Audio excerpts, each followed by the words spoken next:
All right, old girl, move it along. All right, alrighty. There you go. Off to sleep. Leave her alone. I mean it. Our production is way down, folks. I mean, I'm not exactly the #1 honey supplier for every grocery store in Tennessee, but it'd be nice to have a full jar to myself, you know? I'm just messing with you. I thank you. It must be a lot of hard work, you know? I certainly wouldn't want to cart all that junk around and regurgitate it and build up your whole food supply with it and all for some giant hairless alien to take half of it away. But I guess you suckers don't mind. At least, I don't think you do you? That vegan girl, the new hire, who's it, Catherine, at the hospital, she said it's just as bad as eating a cow, and I said, who cares? I love Taco Tuesday as much as anybody.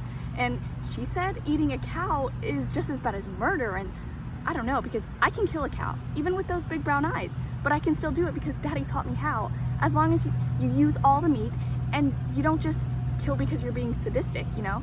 It's real different than shooting a man who's shouting at you, no, please don't, please. At least I think. I've never had to kill anybody. And anyway, even that is pretty different because you're not killing the bees. No way, you're just taking the food that they were gonna make anyway. And it's not all of it, just some, what they won't use. It's like shearing a sheep because you guys don't even need it all.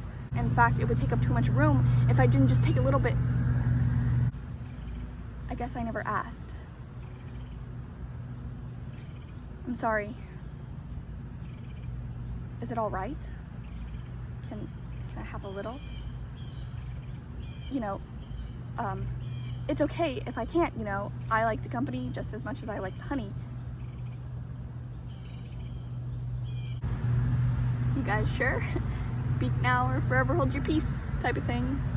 It's a premium product. You know, not gonna miss out if you don't ask me to.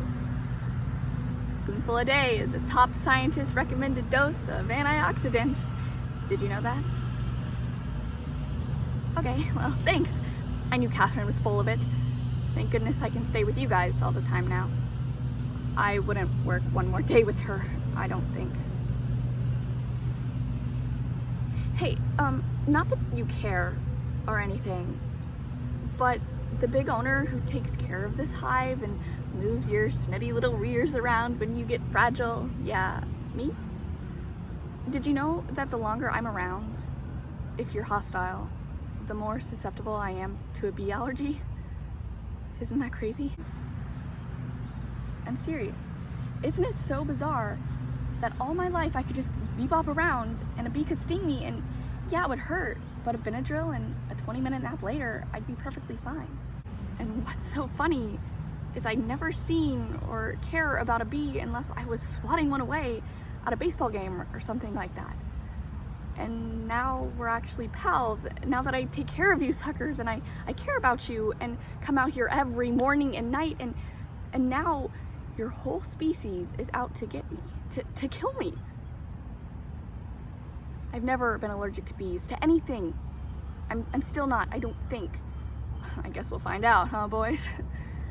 But I think it's strange and a little sad that the closer I get to you, the more little spats we have, and the more likely I am to be forced to separate from you forever and ever.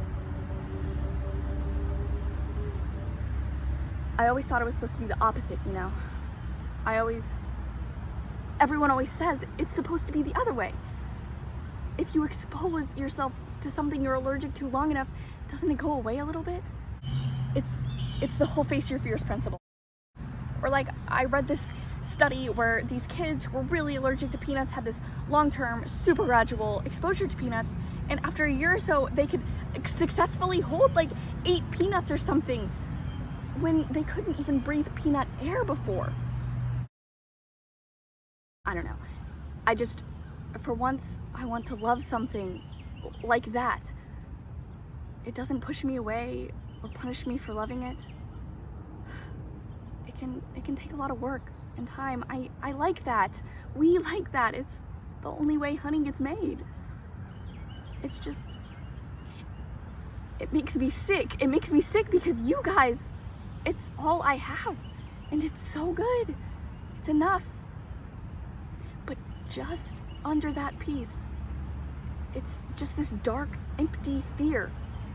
Because I know the longer I care for you, the further you'll push me away.